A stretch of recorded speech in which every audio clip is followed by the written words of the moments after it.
morning, paranormal community. Thank you for partaking here in the Odyssey Files. I'm your host, Michael O'Neill. Returning after 3-week absence is my wonderful co-host, Mr. David Sorry. Good evening, Dave. Good evening, Mike. Sorry to the universe for the delay. I ran into some very frustrating and unexpected difficulties with the whole internet ether. Like the universe was against me, so I almost had to backtrack to going back to analog equipment in order to be here tonight. So it's kind of funny. It's like having to go back, like we talk about when we're investigating. We use all this super high tech stuff, and then all of a sudden you grab the Polaroid camera instead of the $2,000, CCC camera or whatever, and you catch 2 or 3 great photos with the Polaroid. And you don't get anything with the high tech stuff. That's what I feel like tonight. So no background, little jerky as I'm moving around with a cheap ass 400p webcam. So well, that's all right. We'll get it figured out eventually. But yeah. As long as you are here, that is what counts. Exactly. I appreciate that. Because we can finally after so much delay, and we've been promoting it for so long, our Poltergeist show, and I'm glad that we can finally do it. I am too. I think it's going to be a great show. I've got some notes and some things that I had highlighted like a month ago, getting ready for the show.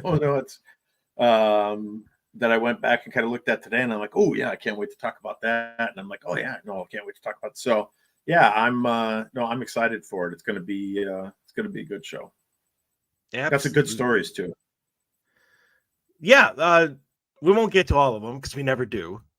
No, but I think we got some good ones with some different type of topics tonight. So some things that maybe necessarily you don't see us talk about on a regular basis.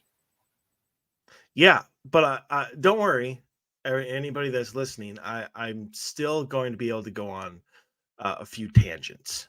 So if you're worried that absolutely, I'm sure. If you people are worried that I won't be able to jump up on my soapbox and rant to the masses, I'm sure I will find a way.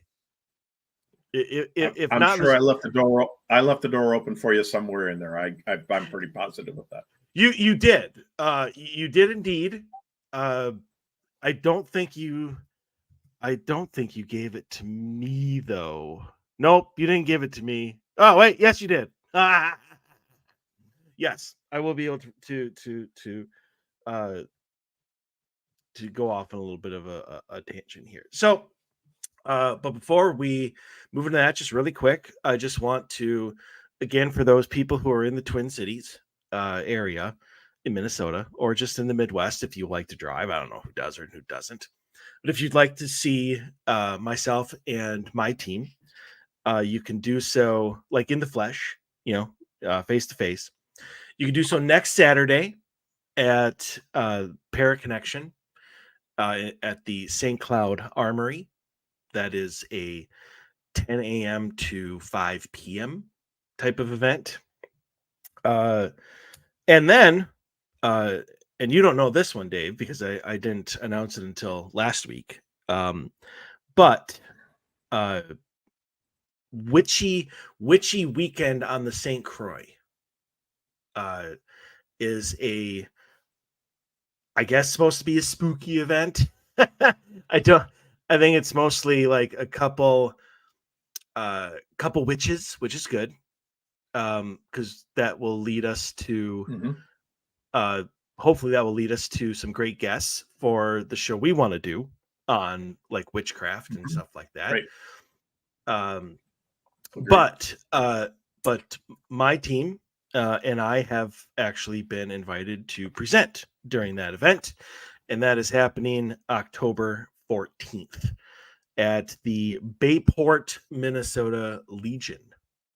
So really excited to do that. We've got some great new evidence and stuff from our last couple investigations that I think that obviously nobody has heard of yet. So yeah, it should be a fun little get together.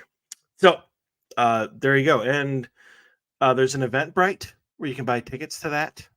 Um, but it's too long for me to like type it in or say it. So just go to Eventbrite, or you can go to Odyssey Paranormal Society Facebook page, and I posted about that yesterday. That has the link to tickets for that. So that is some upcoming events. Obviously, we have Halloween coming up, and so Dave and I will work tirelessly for 5 to 10 minutes to think of a great topic, Halloween style, to talk about the Monday surrounding, or the Sunday, I'm sorry, surrounding uh, Halloween. So, shall we get to it? Let's get to it. All right, here we go. The Odyssey Files is proud to present the Mailbag. The Mailbag. So we're gonna start off really quick with something new that we haven't had an opportunity to deal with, or not deal with, but do with the Mailbag, and that is an update. So an update, or at least maybe a addition or change of answer on one of our stories, because as Dave and I both know, we do it quite often. We're always like, if we had more information, our answers might change, or if we knew this, if we knew that, we always go on only what we are sent. And so a couple weeks ago, maybe a month or so ago, month to 6 weeks ago, something like that, we had a story on the show about a woman who was finding maggots at random intervals in her house, and very like specific places. Like, they weren't widespread. There was like one or two here, and then they would go away, and then a couple weeks later they'd show up here, in some other place. The big thing was they were never like, when you like how you see maggots, they were never in a big package of maggots. That's what was the big thing was. She was like, it's like 2 or 3 over here, 2 or 3 over here. She's like, but there's no like mass of maggots like what you would find in nature on any type of dead carcass. It would be, they'd all be like all together. Right. And no explanation as to why No, she was finding them, because they weren't on like some bad meat or something Nope. like that, or on a dead carcass. Nope. So we gave our answers. I think I was the one who pretty much was just like, there's a rodent or something like that in your house, or something along those lines. I went with obviously the non paranormal answer. So moving on with life, I did, I didn't think much of it past that. So as most people who have listened to the show recently know, I'm now a employee of UPS, and some of the things that they are doing is, when there's not enough work for the low level drivers, they are sent to do like the loading procedures. We call it the preload. The people who load the trucks and unload the trucks for that go out to they go out for service that day. So I'm doing what is called the air dock, which is all the next day air that comes in. And every day, I can't even imagine why there's so much of this being sent through the system, but there is a company that ships bugs like crickets through UPS to like PetSmart and Petco and pet stores and stuff for people to buy for obviously they're bigger animals. They're always sent next day air, as they should be, because who the hell wants a box full of crickets sitting in a trailer for 3 or 4 days? So anyway, I see them all the time, and I never have any sort of whatever with them. But one day, a couple weeks ago, I was getting to some of them, some of the boxes that contain these crickets.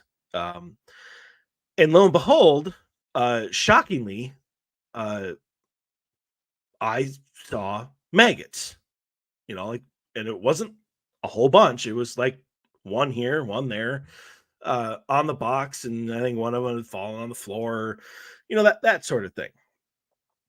And instantly, my first thought was of that story that we had done. Well, actually, my first thought was ew, maggots. But then my second thought was of this story. And what if that is another plausible explanation for why this woman was experiencing these random maggots throughout her house? Was because, who doesn't get crickets in their house? Everybody gets freaking crickets in their house. They're like termites almost. But something jumps in or whatever and jumps out. Crickets come and go as they please. What if they're leaving eggs? Just maggot eggs or something like that, as they carry them in. Maybe that is another plausible explanation for why this woman is experiencing that sort of thing.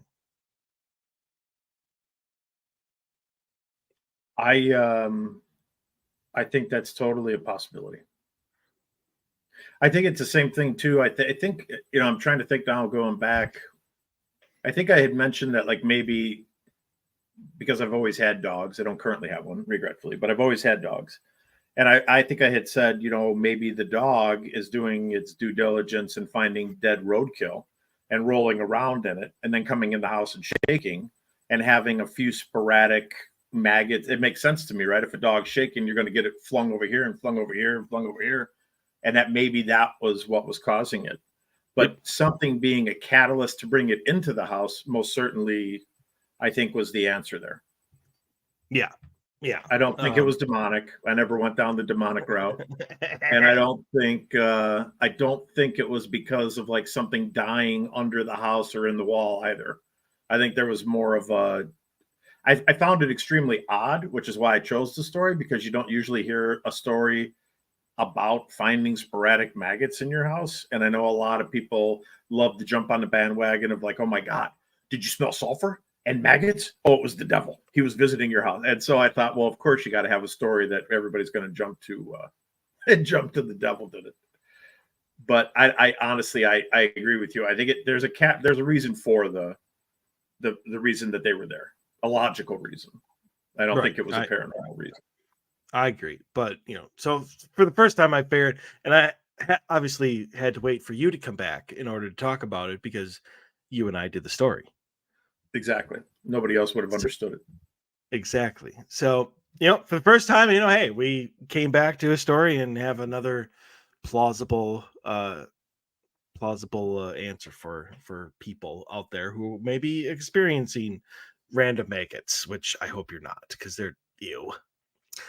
Anyway, all right, man, you are, let us know. I hope, like I said, like Mike said, I hope you're not experiencing them, but if you are, shoot us a line, because if this is something that's like new, like paranormal shit happens in trends, it seems like. So if for some reason you've got random maggots appearing in your house and you've got no explanation for it, just let us know. I doubt. I'm going to tell you right now, my gut says I doubt that anybody is, but that doesn't mean that they're not. Right. Exactly. All right. Moving on to today. Story number 1. Should I worry for my daughter? I have always had creepy feelings in my children's bedrooms and chalked it up to me being a wuss and overprotective. But then one night I got a legitimate reason to be scared.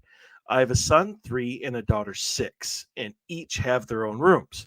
My daughter's room is by mine and my husband's. Son's room is across from hers. Around 1 a.m., my daughter gets into bed next to my husband and I. She is agitated and not sleeping. I ask if she is okay, but she won't respond. She then sat straight up in bed. I ask again if she is okay. Again, no response. Then she got out of my bed and hustled to her room. She always stays in my bed when she gets in, so it was super odd. At that point, I was kind of scared. I stayed in bed and looked at the doorway and called out to her. A quote unquote girl then walked by my room, and at first I thought it was her. She walked to the stairs away from my room, but it hits me that this girl is too short to be my daughter. I call for my daughter, but no response. Then my daughter walked my room and at the same direction as the girl did. What the F? What the hell just went downstairs? What the hell was in her room? I didn't hear any doors open or close for a child to leave the house. My son was in his room the whole time. I know it was not my daughter going past my room, then back again after I saw it. I sat there stunned, just watching the doorway. When my daughter finally did come back to my room, she lay down and was sleeping like nothing happened. Should I be worried about a malevolent spirit trying to control her? Does that sound batshit crazy? I was so freaked out by her not responding to me and seeing that thing. So I'm kind of torn here. uh, like, I feel like your daughter, at least at first, was probably sleepwalking. Uh, you know, I don't know a lot about sleepwalking. Dave does, so maybe he'll be able uh to answer on whether I'm correct or not. But I mean, unless you like fully, sometimes, not all the time, fully like shake them awake or whatever, uh, they won't really know that you're even there, and they won't respond to you unless you like literally probably like scream at them. So with that said, I mean, and there's nothing abnormal about that whatsoever. I mean, a 6-year-old kid, having a walking dream or whatever is one thing. Obviously, then when you put in the whole like there's another girl there, I don't know quite what to make of that. Uh I guess this is one of those stories where it's like, is this a recurring thing or is this a one-off? If it's a recurring thing, then yes, I definitely think you need to be worried. If you're continually seeing a little girl in your house that's not your daughter, and your daughter is acting like this way, overnight, then yeah, I definitely think you have something to worry about.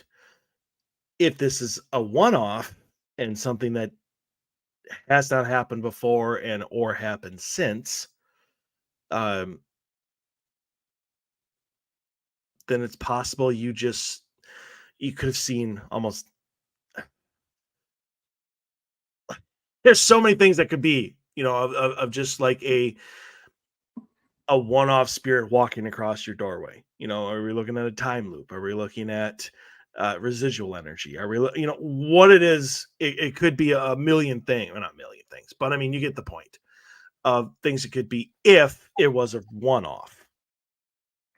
If it's recurring, that is when you need to start calling in a reputable team, a medium, somebody who is going to be able to look at uh, whether something more sinister is going on.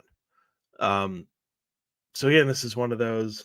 I need to know if this is happening more frequently. Um, so that is kind of my answer. If it's a one-off, I think you I don't think you're hallucinating or anything like that, but I think your daughter is probably all right. If it happens continuously, then yes, you need to uh get somebody in there fast. Okay. I'm going a little bit different direction. Okay. So I think that, and the reason I kind of picked this story is this is like a perfect catalyst for the potential beginning of a poltergeist case, I think. I don't think that the girl that got into bed with her was her daughter. That's where so I don't even think her daughter ever left her bedroom, which is why when her daughter came from her bedroom and walked into her room, she totally lost her mind because she had seen this other spirit imitating her daughter that had gotten into bed with her previously. And I think that the key kind of there is the point that she said she got scared. And I think that what makes kind of what I'm envisioning in my mind's eye here is that something that was imitating her daughter climbed into bed with her, kind of like, I don't know. I mean, not in a malicious way, I don't think, but just climbed into bed with her and then left that little bit of weird energy behind when it left the room that you would kind of get from having a spirit enter your space. And now all of a sudden, instead of having concern for your daughter, like, hey, my daughter got up to go to the bathroom, and all of a sudden I watched her walk by. Oh my God, I just saw her walk by a second time. And the fact that she was scared to get out of bed, I think that what went into her room originally was not her daughter. So is that like that could be a potential for a poltergeist start of a poltergeist case? If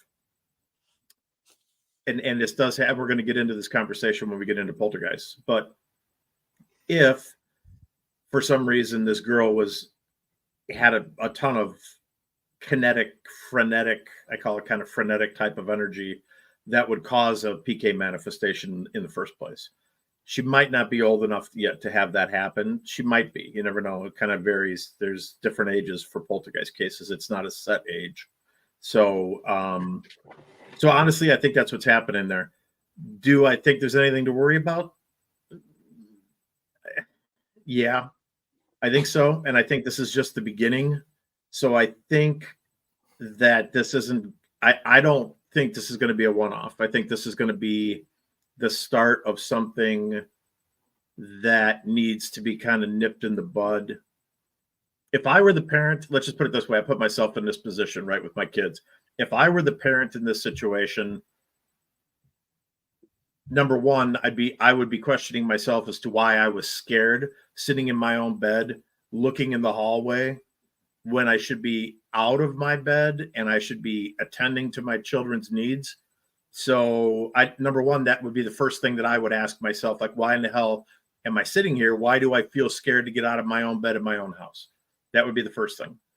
Number two, the fact that you think that you're seeing something like that, I don't think it's there to attack your daughter or hurt your daughter, but the fact that it's imitating your daughter would be cause for concern for me, that it's trying to imitate what your daughter looks like.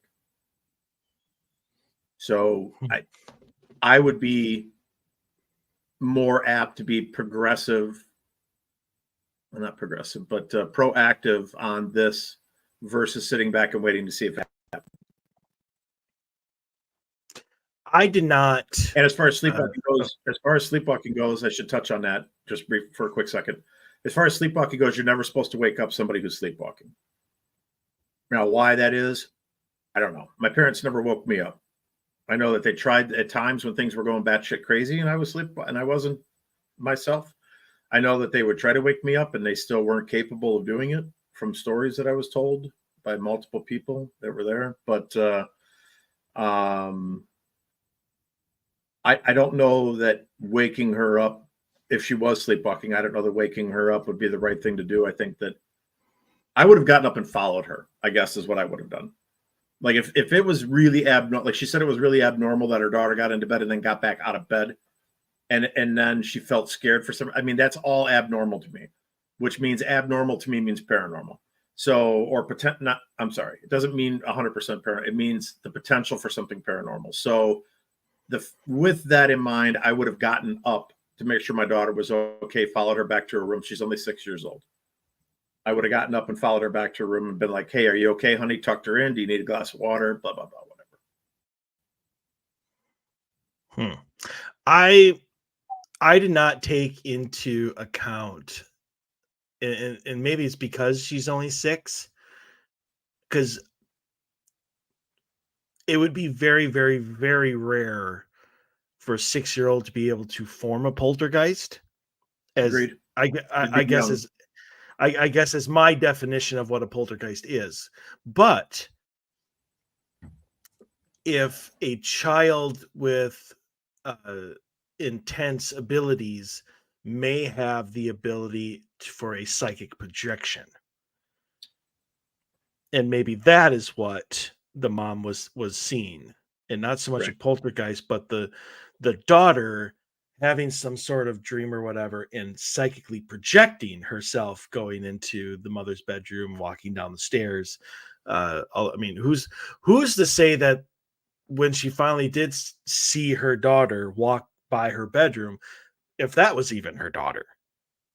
Correct. She never got out of bed to She never actually got out go of bed. Right. to actually go and check on her daughter. Um, I mean, who's so to say, I guess, if you really want to look at it, who's to say she said that it was shorter than her daughter? Who's to say it wasn't her son? Because she's like, well, my son was in bed the whole time. Well, how do you know your son was in his room the whole time? Because you never got out of bed.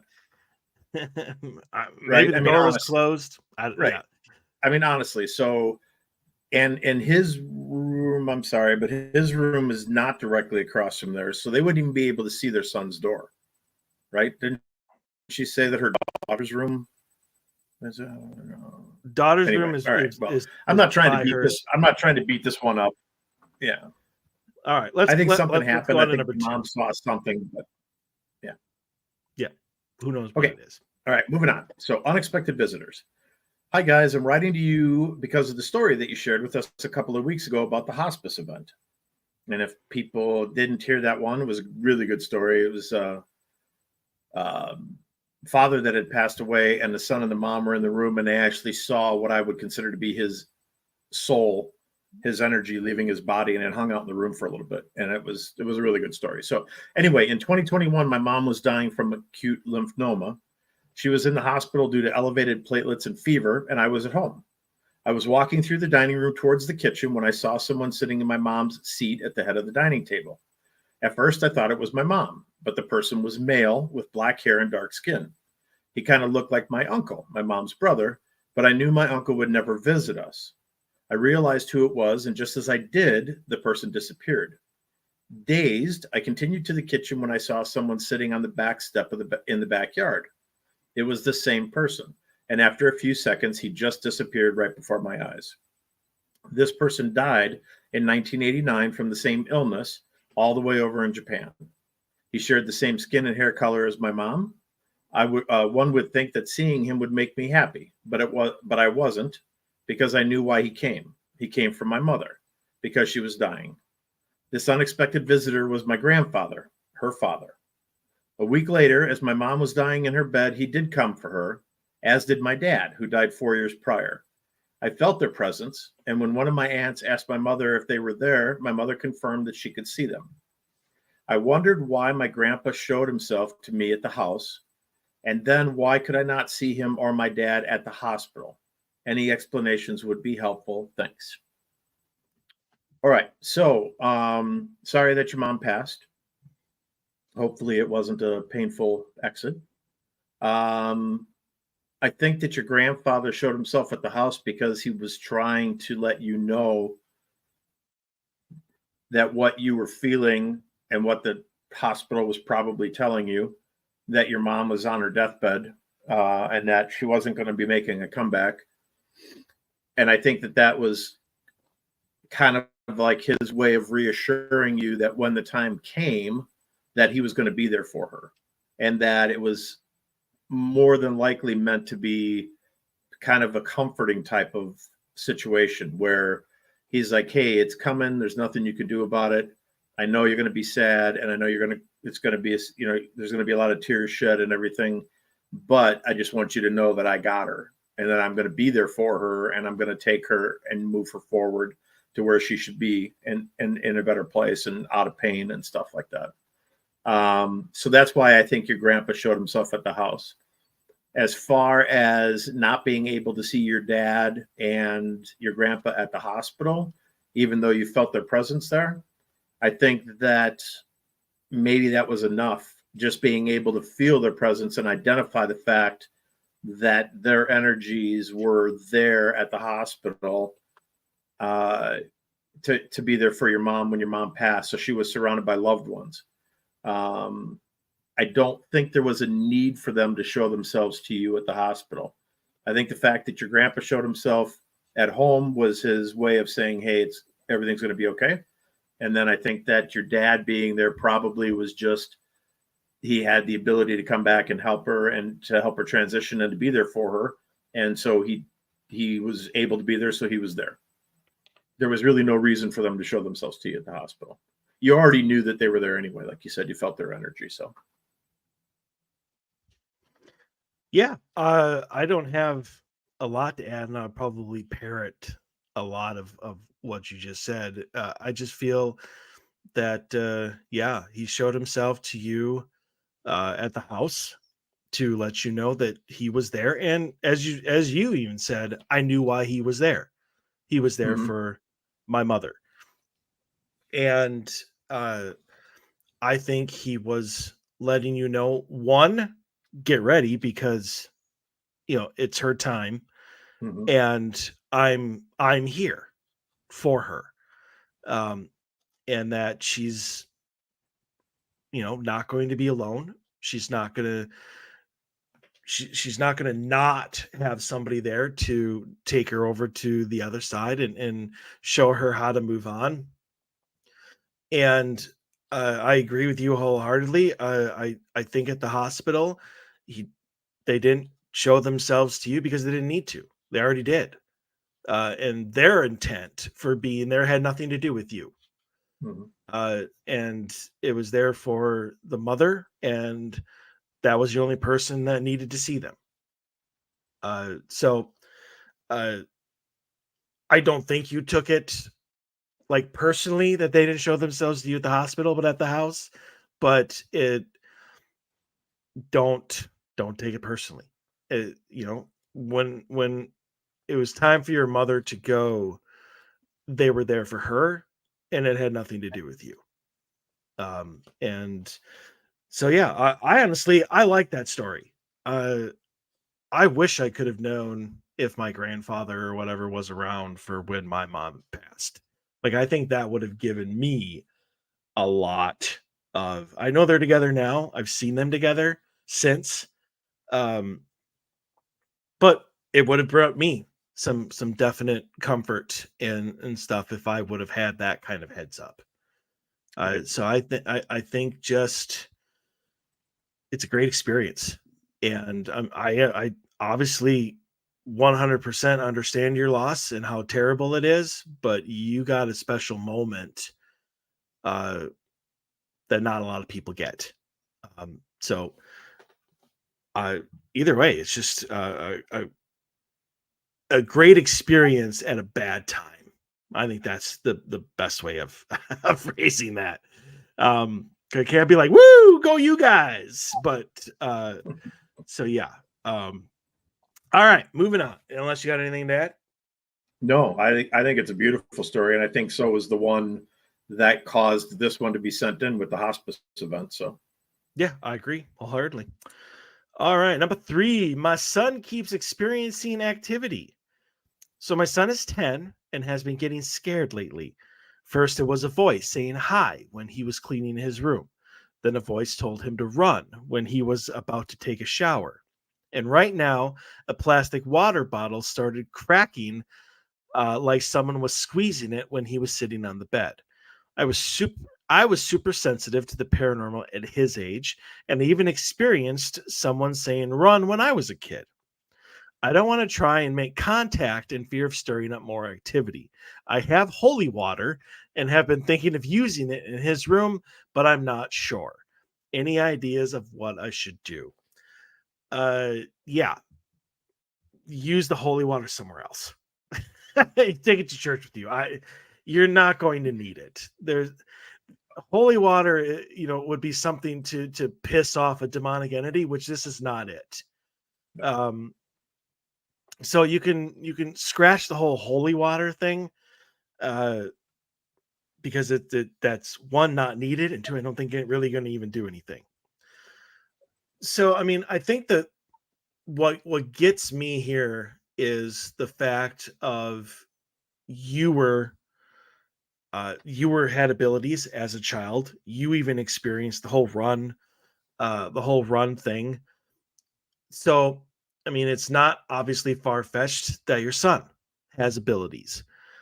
And when children have abilities, especially clairaudient, which is what this seems mostly to be, because I mean, it's audio, and then yeah, obviously the water bottle is more physical. But when you have those abilities, you are going to attract spirits.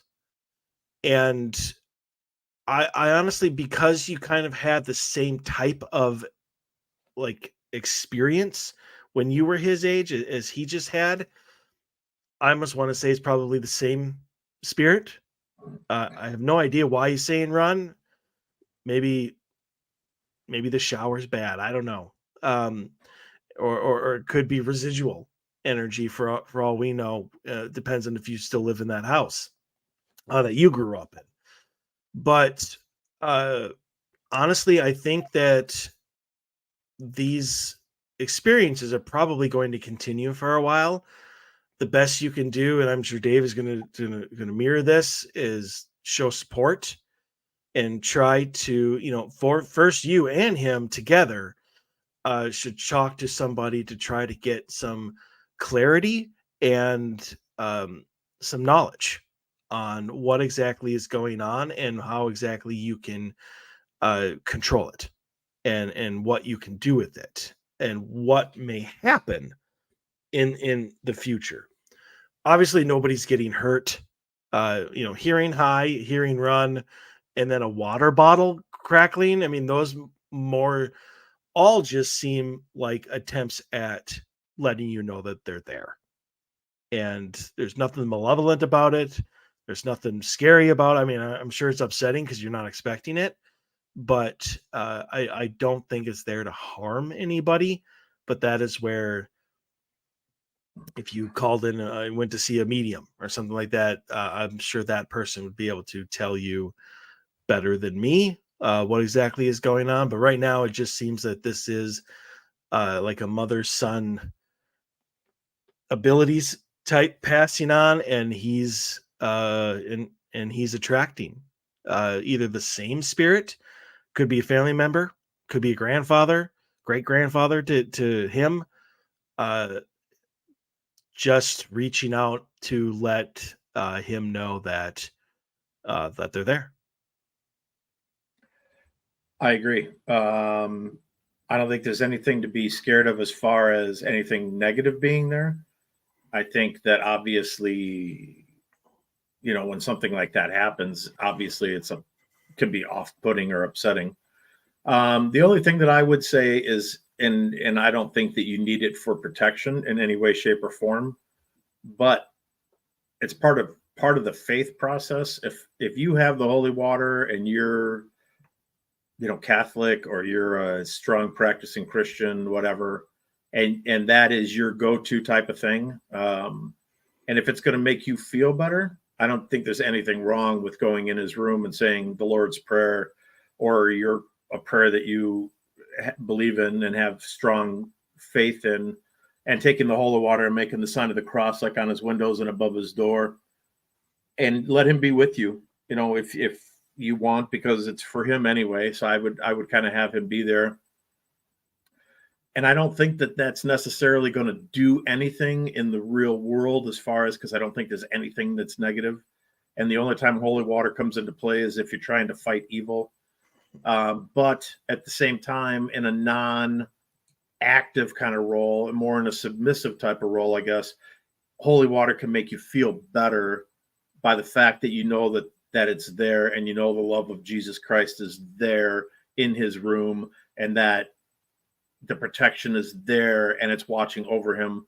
so that it isn't something bad. And if that's going to make you feel better, and if it's going to make your son feel better, I don't think there's anything wrong with doing that. As a matter of fact, I would do it. Just and I wouldn't do it because I'm worried about there being something negative. I would just do it because that's my faith, and I would feel better about it. Just I would know. I guess I would know at that point. I don't have to worry about it. I don't have to worry about there being something negative coming in my son's room and screwing with him. And then from that point, I agree with Mike 100%. It's I'm sure that your abilities passed on to your son, and that he is open, and he's 10 years old, and that is probably the perfect age of confusion setting in and hormones starting to take shape and form. And, he might be a beacon of light for the other side. And so you've got somebody coming in and saying hi, somebody, telling him, I don't know what the whole run when he was going to take a shower. I don't think it was a run away from the shower, unless it was more like a playful thing, like Pigpen was there. And he was like, dude, run away from the shower. You don't want to get clean. You want to stay dirty. I see that more as a comedy type of thing than something to be scared of. The plastic water bottle cracking, I don't know. I think maybe that was just a misinterpreted noise in the house. But I don't think there's anything to worry about. Yeah. All right. Moving on. All right. Number 4, dream, real or dream encounter. When I was a child, I was mad at my parents for some reason. Can't exactly remember why. I don't know what age, but I was rather young, maybe 7 or so. I was sent to my room, and I was so angry just sitting on my bed. I saw a hand protrude from my closet with a bunch of rings and bracelets on it. I gave the hand a high five, and a man emerged. He had a beard and long dark hair. He was wearing a full-length pure white robe, and my first thought was maybe an angel of some sort. He spoke to me in a quiet but powerful voice. He asked if I was mad at my parents, and I said yes. Then this figure offered to make them go away forever. I immediately realized this was something evil, and I told him no. He offered it again, and I yelled no and pushed him away. I felt a powerful energy course through my body. As a child, I didn't move him at all with the push, but I fell backwards towards the bed. At that point, he said nothing else. He bowed towards me and then disappeared.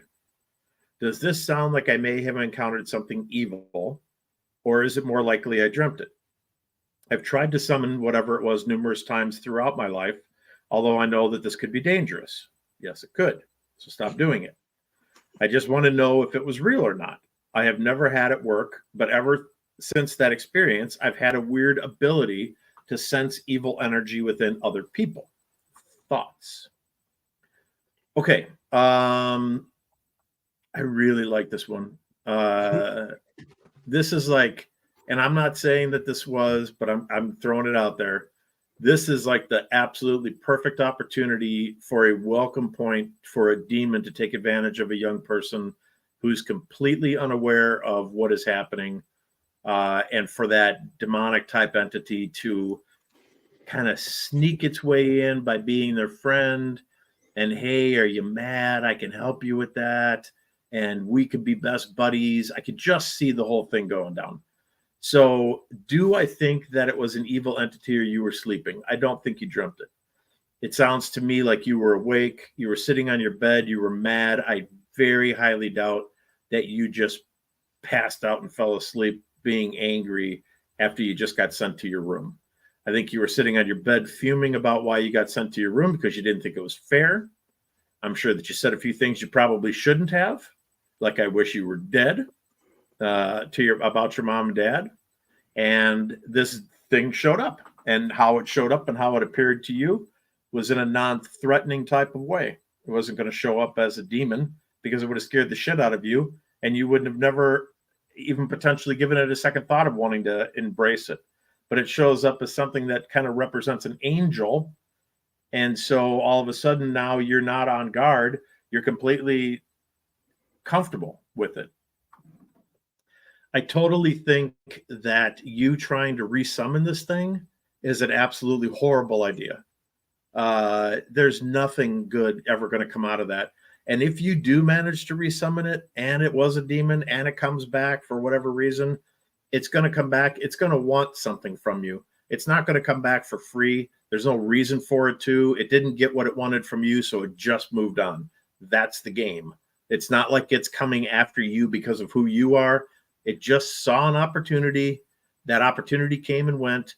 It didn't happen at your house, and so it moved on and went down the street to somebody else's house to offer up its services at that place.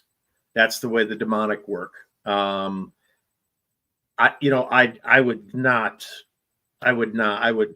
If you're still doing it, I would completely stop. And I would do something to kind of sever that tie, because I think that you've invested too much energy trying to resummon this thing. And when that energy, whenever we put energy out into the ether, that energy is there. It doesn't disappear. So now you've got all this energy of you trying to summon something. That's just, I don't know. To me, that's just it's an open invitation that's never been closed. So I think that honestly, you need to close it.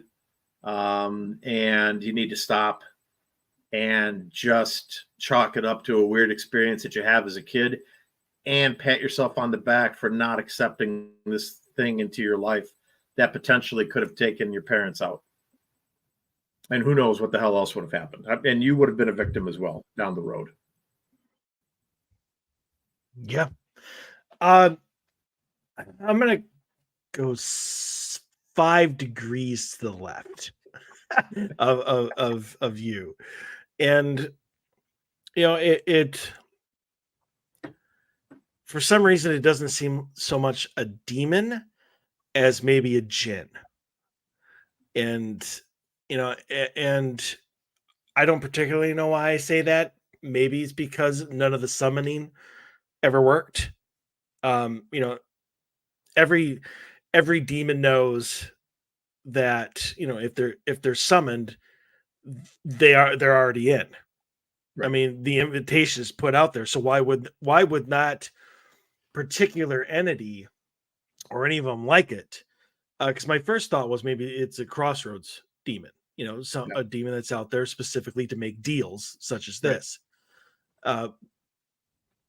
So if they sense that this person has, that they've already encountered is now calling them back in, I mean, why would they not jump at it? Unless it's not particularly a demon.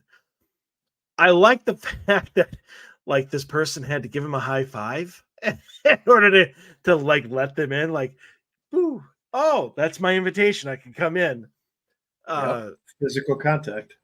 Well, exactly. A way of. I mean, and people do that as a welcome. Mm-hmm. Absolutely. I mean, I high five other drivers and stuff like that all the time. Yeah. So I mean, I definitely agree. You need to stop trying to summon it. What are you even going to do? Like, what's the nature of the summon? Do you suddenly now, like, maybe your parents aren't alive anymore? Now you like want something else, or what are you going to do? And I think this goes so far beyond like just this story. It's the nature of the human condition that we always want to do something, but we don't really worry about or ask the question as to why and what will the consequences be. And this person is definitely not asking like what will the consequences be. No. Agree with you that good for this person that they didn't take whatever this entity is up on their offer. The reason I think that you have this newfound ability of sensing evil in other people is probably because you were touched by that evil physically. So now you are able to recognize that type of energy signature. Yep. We all have the ability to sense other people's energies. You just kind of got that one particular frequency supercharged or very focused because of your physical contact with whatever this entity is. So yeah, I agree. Stop. trying to summon it. Just no. And for anybody who thinks that this is my high horse, it's not. That's next. But just plain flat out, don't. Just leave it alone. As Dave said, it's a, I don't want to say an amazing experience because that would like leave it to be a good experience. It's an intense experience that, you know, use it on a first date. If they stay, they're a keeper. If not, good for you. Right. Time to So, move on. Right. If you not, can't handle that story, if you can handle that story, you're definitely getting a second date. So yeah, exactly. So yeah, that's all I got for that one. Nothing for you. nope. All righty, here we go. Number 5. Sleep paralysis demon offered me power over others. I was fading in and out of consciousness and knew exactly what was happening. I felt a buzzing sensation and temporary falling, but I didn't let it scare me. I stayed calm and allowed myself to take in these experiences despite the loud buzzing and eerie whispers I heard. Then immediately, it was like a telepathic channel slash phone call opened up and a deep, powerful voice connected with me. And we were able to communicate using thoughts. I immediately wrote down this conversation after it happened, and it was all crystal clear. So, this telepathic connection occurs. I could just feel it. I couldn't see anything, just listening. It said hello in a booming voice. I answered hello back and asked what message this voice had for me. The voice said this: many people fail for one of two reasons. They do not have the discipline or the direction to achieve what they want. The voice sounded commanding, powerful, and deep. I agreed with the voice and said I work hard to stay disciplined. It responded, so these traits are important for allowing us to reach our own goals, right? I agreed again. I began to think this was a truly helpful voice slash entity I was connected with until it said this. Guess what? Just like you can use discipline and direct focus to achieve your goals, so can you make others carry out your wishes. I asked the voice to elaborate, and it said, impose your will onto others with focus and unwavering discipline, and soon you can make them do whatever you'd like. I was very curious and a bit alarmed as to why the voice was telling me this and asked what I must do with this knowledge. The voice said, I can share more if you'd like, but before I continue, you must understand that everything in life is a hierarchy. For example, I am more powerful than you. You are nothing, and I am your superior. Do you understand? The voice said this in such an evil and sinister, non human way that I immediately knew I was being manipulated. I actually laughed and said, no, you are not. You have no power over me.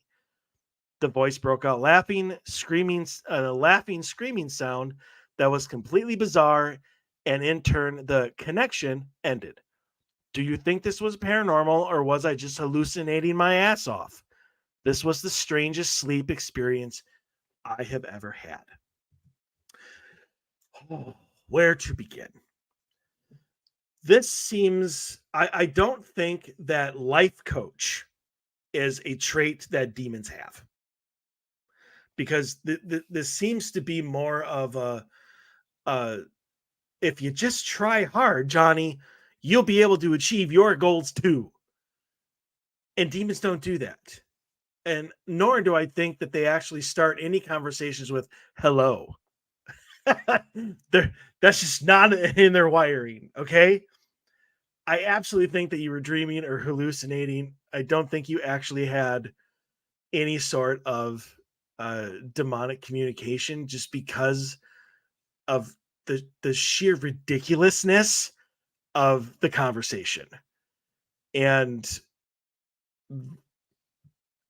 any demon would just come out and be like, do you want power over other people? I can make that happen. You just have to give me your soul. Like, they don't like, if you just stay disciplined and focused, after a while, you'll be able to do this on your own.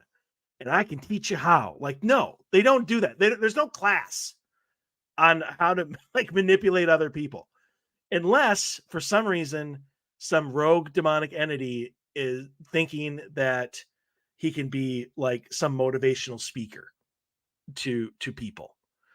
And I don't see that happening at all. So I think you're cuckoo for Cocoa Puffs if you think that this was actually a demonic entity trying to, I don't know what the F you think he was trying to do. Because just that's just the end of it. Can't even continue. That's how ridiculous this is. So you were hallucinating, you were dreaming, you did not have a motivational conversation with the demonic entity. That's all I'm gonna say.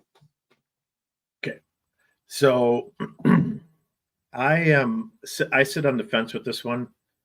I don't think that the conversation probably went like it's written here.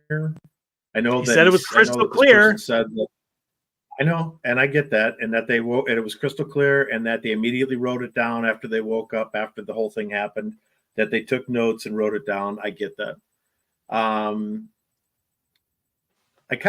Okay, so I'm going to say this. Number one, the thing that interests me, and I'm not going to say that this makes it demonic, obviously, but the thing that interests me about this is that it started with a buzzing sensation and the feeling of temporarily falling.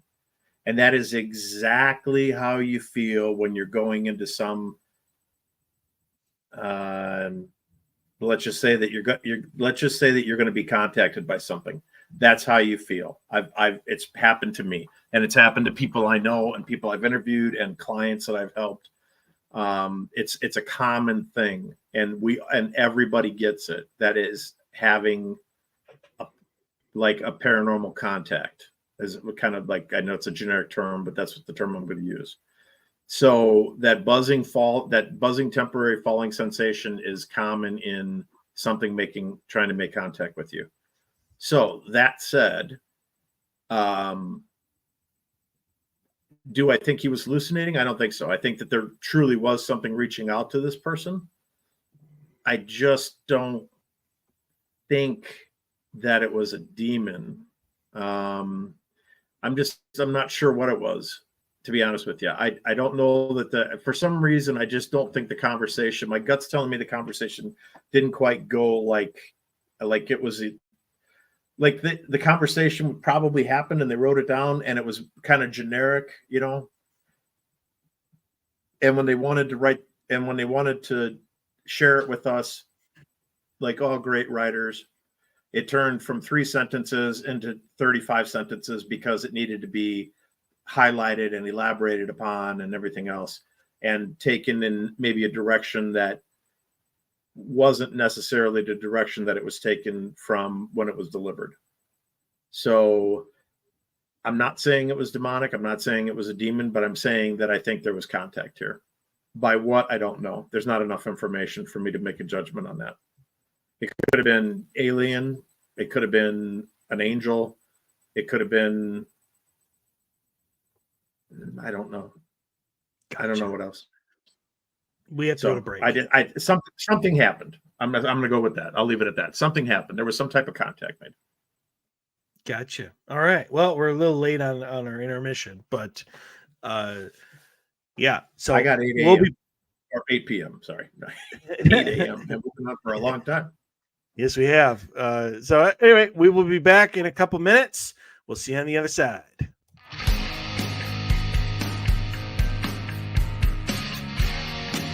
This is Susan Slaughter from Paranormal Caught on Camera, introducing you to the most epic show ever, The Odyssey Files with David Soyering and Michael O'Neill. You're welcome. Pew, pew, pew, pew.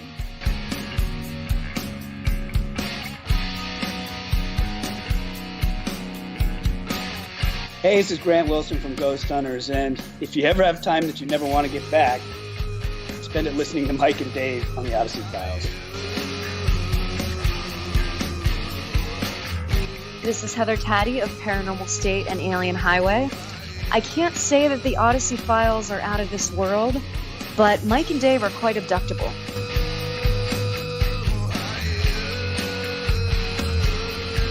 Hey, this is Dustin Perry from Ghost Hunters, and you're listening to Dave and Mike on the Odyssey Files. It's not the best show you're ever going to listen to, but it's also probably not the worst. This is Michelle Belanger, author of The Dictionary of Demons. What is faster than a speeding shadow person and more fun than an anal probe? It's Mike and Dave of the Odyssey Files. Hold on to your hats and buns.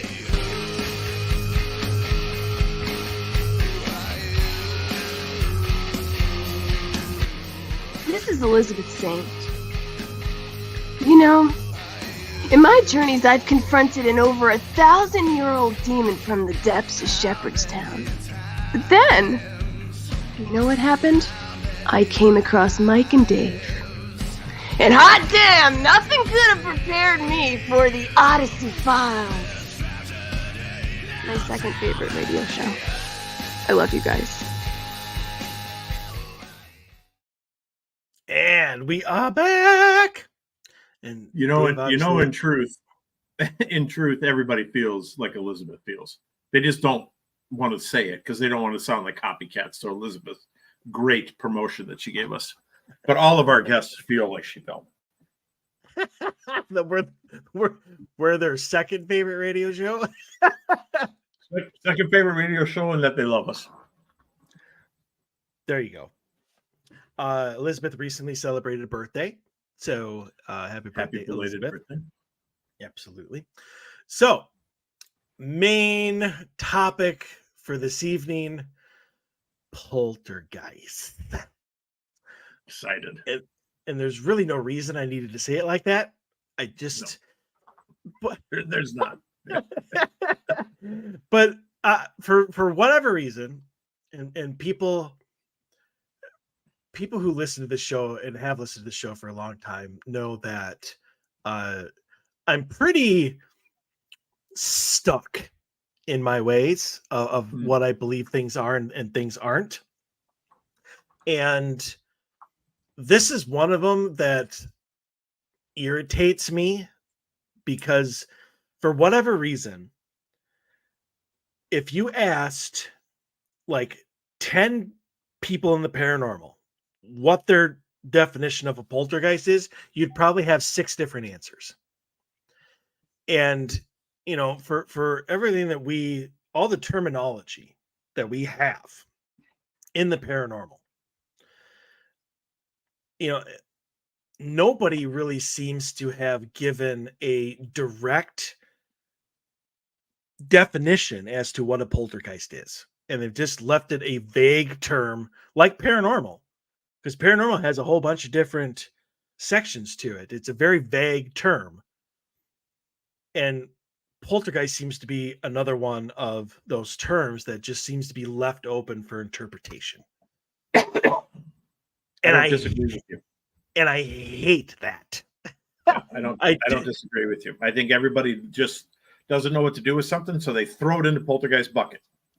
Right. You know, and that's because the very definition of poltergeist, as everybody knows, is just German for like noisy ghost. Right. So anything that's like a door slamming or a glass sliding across the counter or TV turning on and off. Oh, well, that's probably a poltergeist. No. Don't throw it in that bucket. And so many people do. Like they do it on TV. I can't tell you how many times I've watched, not the Dead Files. I think Amy Allen pretty much has a good beat on what it, like she stays consistent on what she calls a poltergeist. Yep. But I have seen other reveals where it's not a poltergeist, where they have used the fact that this is a poltergeist. And it like I said, it irritates me. So what we are going to do, or at least what I'm going to try and do, is I'm going to give everybody, and if Dave wants to throw out another definition, he can. because it's just going to prove my point that everybody has a separate definition of what a poltergeist is. Fun fact: Poltergeist the movie, not a poltergeist. Nope. like everything that happened in that movie, not a poltergeist. Nope. They just used the term because it's a spooky term. You know what, though? I will say this. I hadn't seen that movie forever, and probably about 3 months ago, I watched it, and I was actually very happy that I went back and watched it for how good a movie that movie actually is concerning like freaky paranormal stuff. Like it's a good movie. I honestly don't think I've ever seen it. You haven't seen it? Oh, it's a good. I mean, it's shot with the CGI is, you got to remember, it's 1980s CGI and stuff, but take it for what it is, like I always say, right? Just like I'm always going to say this: the original Blair Witch Project, one of the best creepy horror movies ever effing made. I know a lot of people, oh, that movie's so stupid. You're full of shit. That was one of the most phenomenal, scary, creepy movies ever made. The original, not that ugly remake. Yeah, that's because those people probably nearly pissed their pants. Probably, that movie was creepy as hell. I agree. I was astounded when I went to see it in the theaters. I left I was disturbed when I got done watching that movie. I was literally disturbed. Like, God damn it, that lady got effed, man. I really was too. Like that freaked me out. But the kid's handprints on that old dilapidated house in the wood. I'm like, oh, this is not going to be good. This is not going to be good. Just get the hell out of that goddamn house. Them handprints are not. That is a bad sign, man. I'm yelling at the screen in my mind. But again, not a poltergeist. Again, right? Exactly. that was an evil. That was what I would consider to be a demonic entity. Yeah. So evil, pure evil there. Yeah, that was definitely a malevolent entity. So what is, in my opinion, and I can't believe I actually have to say in my opinion, as opposed to here's what it is. A poltergeist is a PK manifestation brought on by a living person. More than likely a woman in either their teenage years, like going through puberty, or in their middle age going through menopause. That is where the emotions come from. The energy gets surged out, the loss of control with all of that. Can men make poltergeists? Absolutely, they can. It's just a little rarer.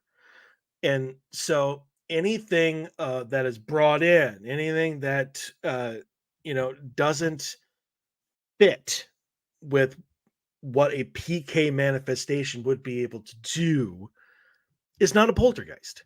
It's something else. And so that is my definition of what a poltergeist is.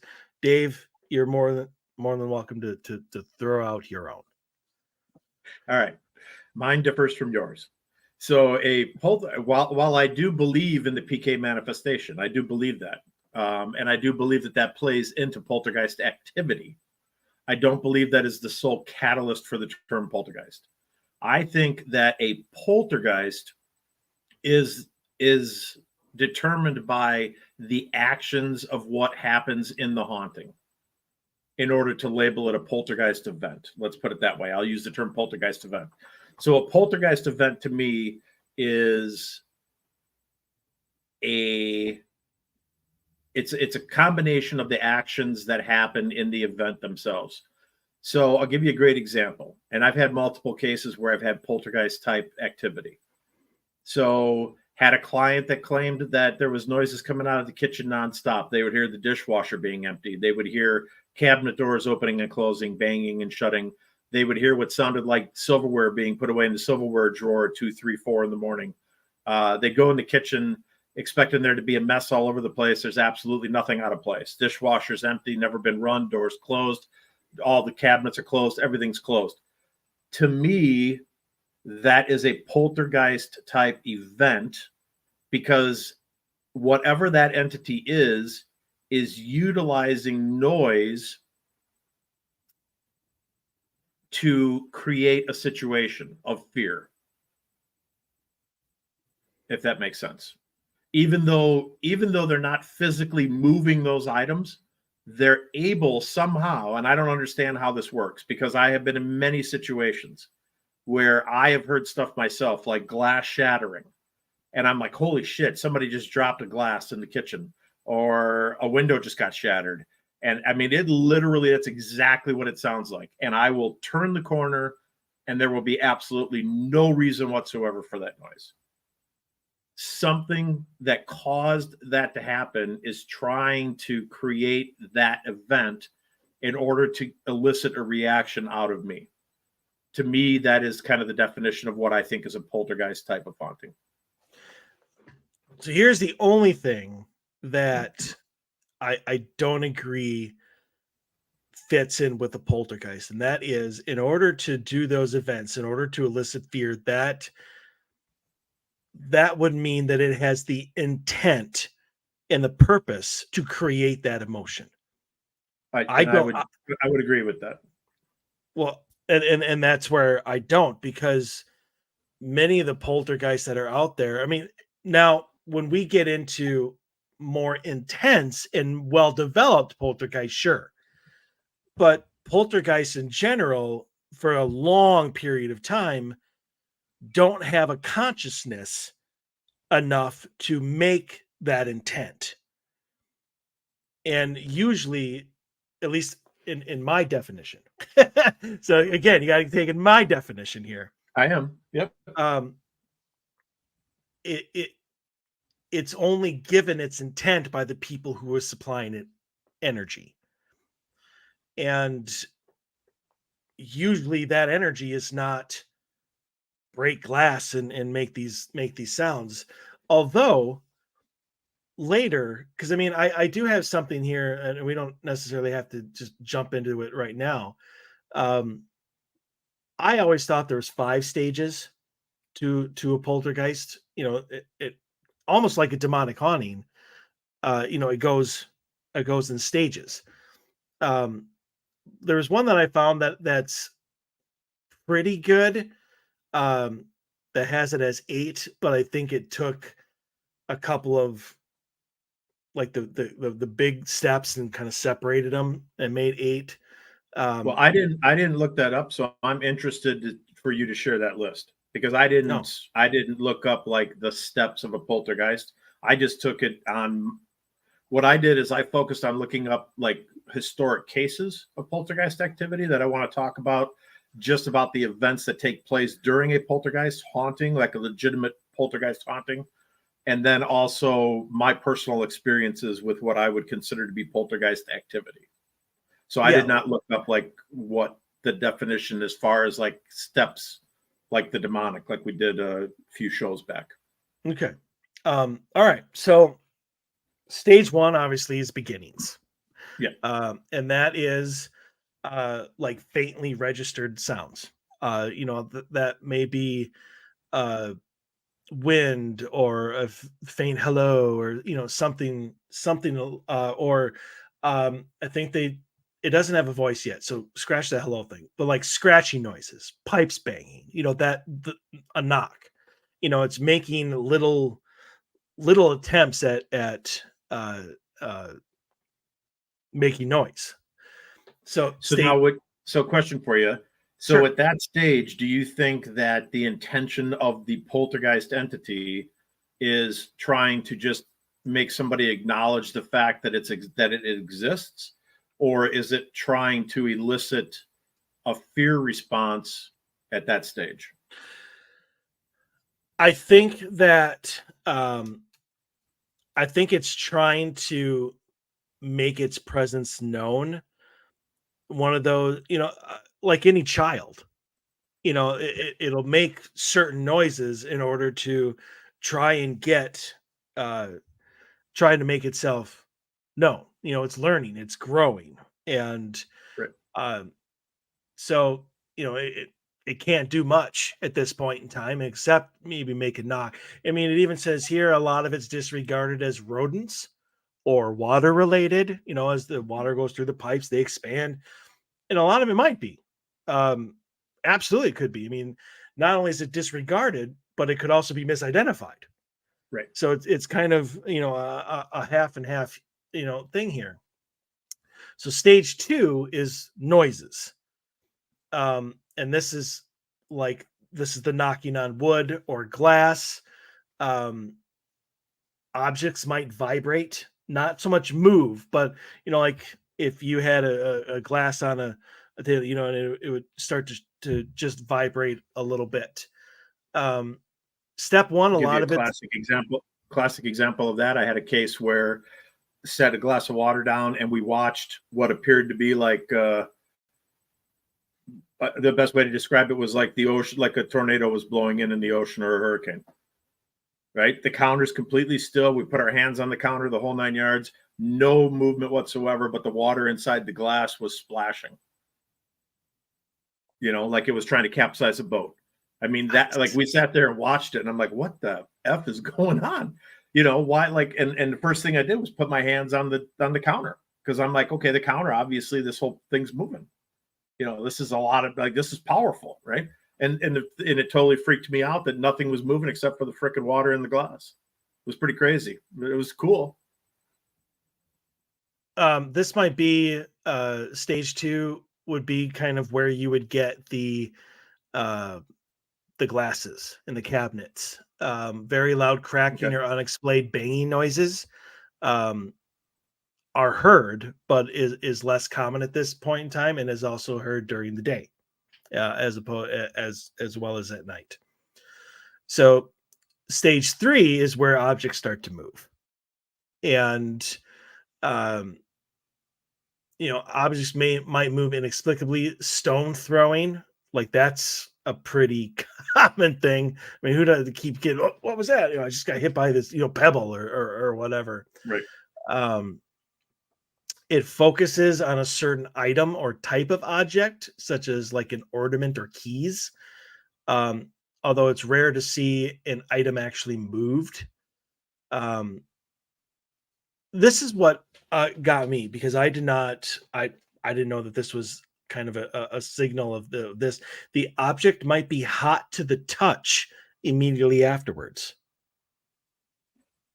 Well, that would have to infer then some type of, well, it's energy transference. Energy transference, obviously, because then you would have to have energy transference in order to create, agitate the molecules in order to create heat. So that's interesting. I mean, I don't, off the top of my head, I certainly can't think of anything that I've ever experienced where I picked something up and that moved and felt it was hot. I mean, I had a case many years ago where, and this is the only thing, like the most major thing that ever happened to me, was on more than one occasion, I got hit with a freaking crystal salt shaker.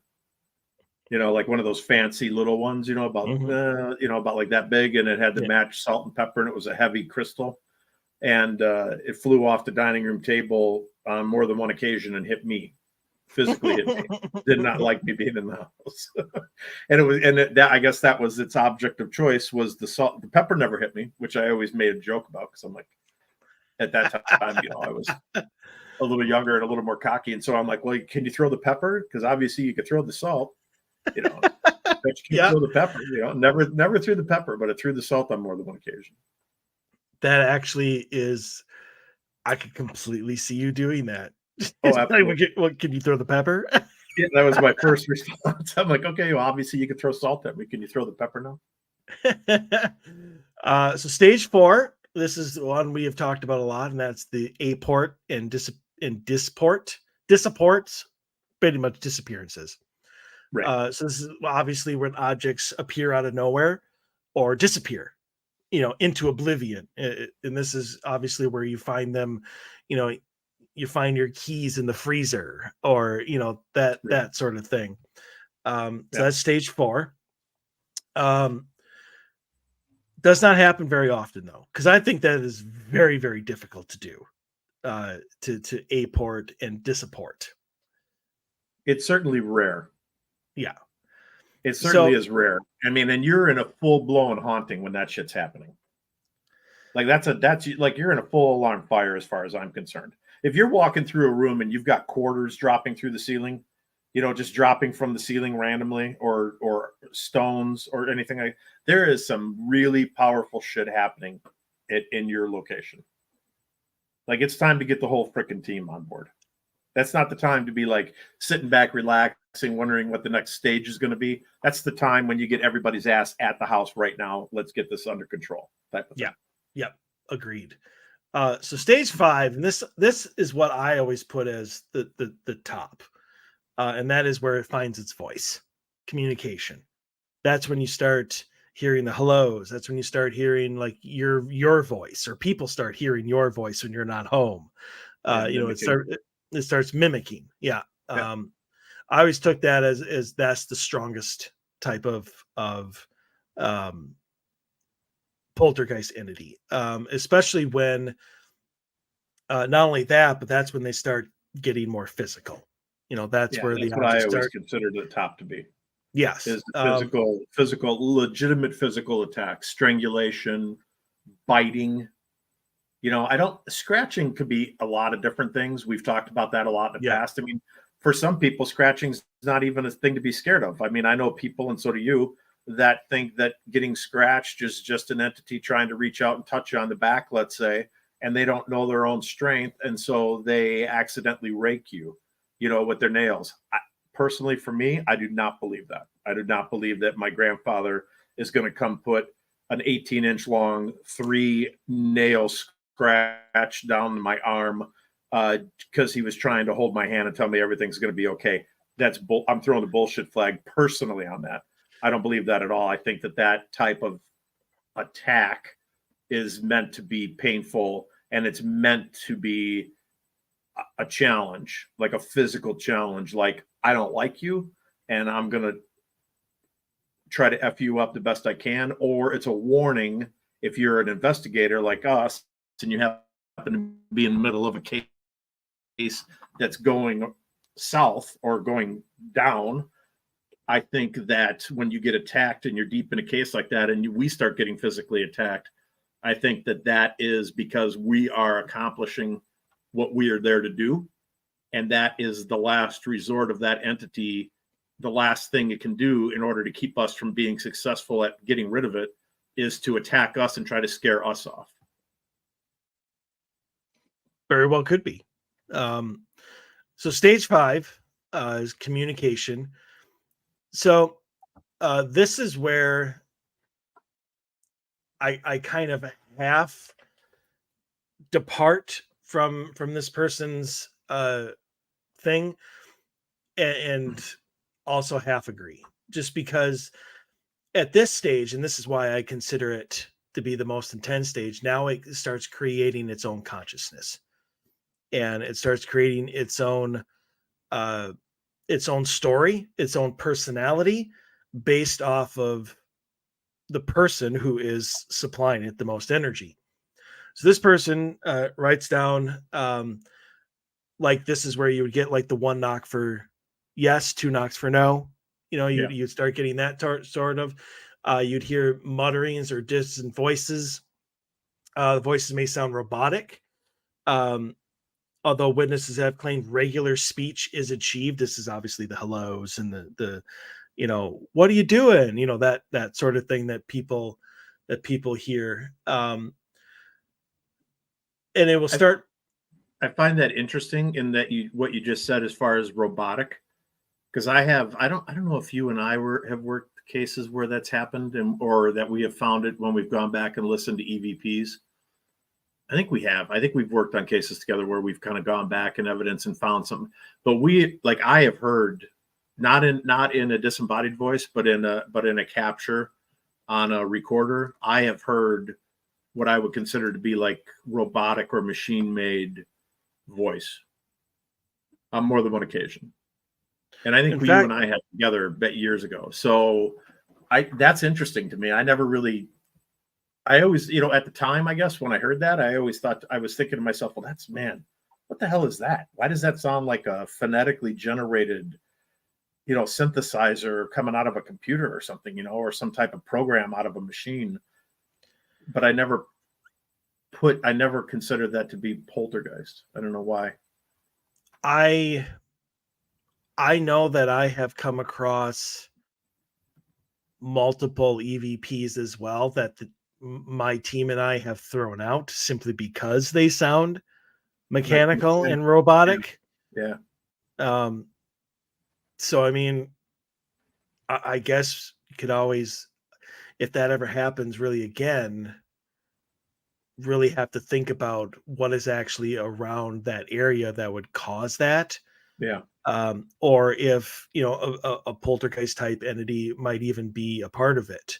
So the other thing, claims by the poltergeists, like about their lives are often grand. They will say like they were a murderer or a victim, a suicide, or even a famous person. Um, Obviously, when the statements are checked out, they will be false.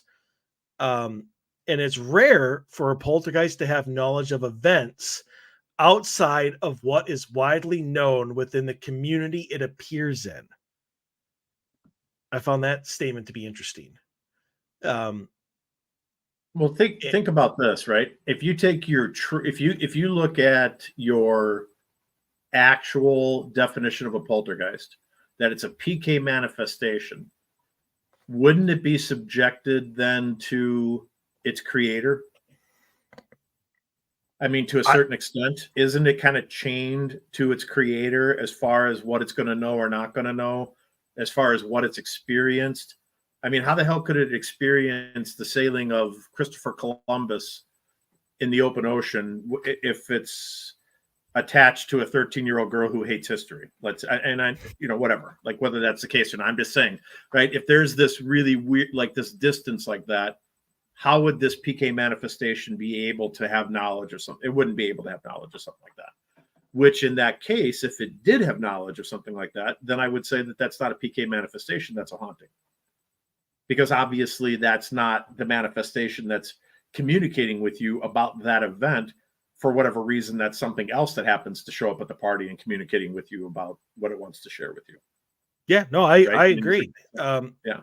And that could definitely be a way of telling the difference between the two. I think so too. Yeah. Of its wide range of knowledge and how much it actually knows as truth. Because, I mean, almost this stage of a poltergeist almost seems to be like AI right now.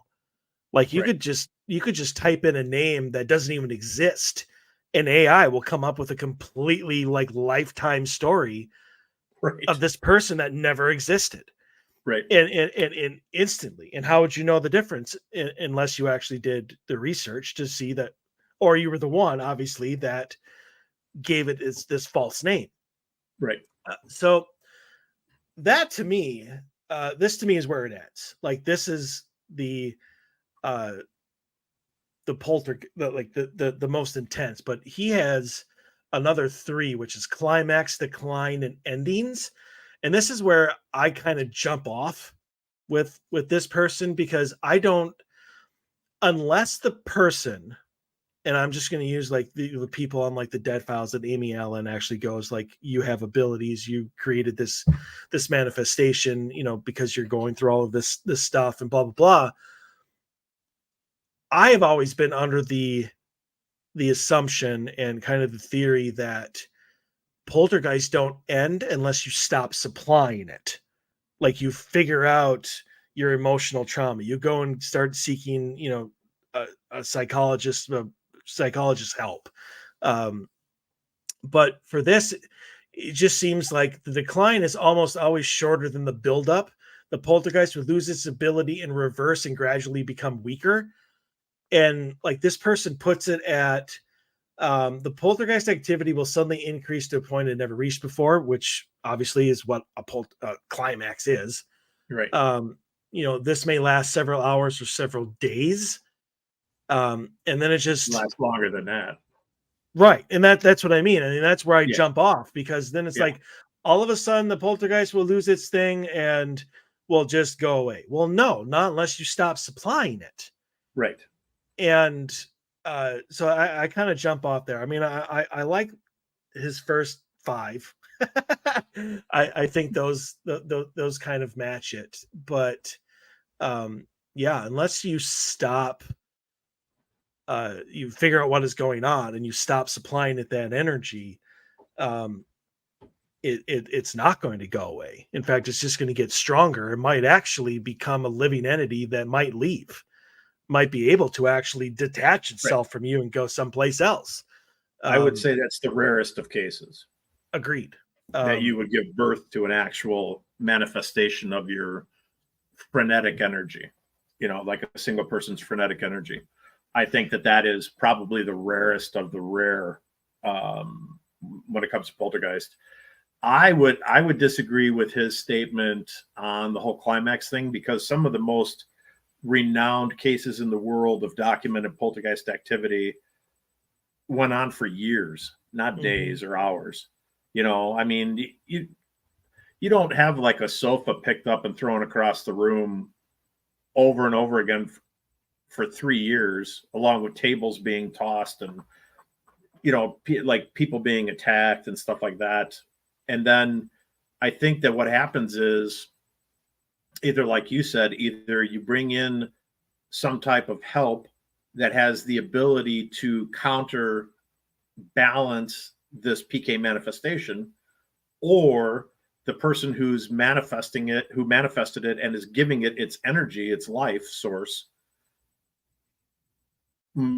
let's just say matures. Let's just say if it's a female who's going through the beginning phases of, hormonal changes, and there's just so much chaos going on in her life that she has this burst of energy, and that's the birth of this PK manifestation, that as she ages herself, things start falling into place and they're not as cyclonic as they were a year ago, 2 years ago.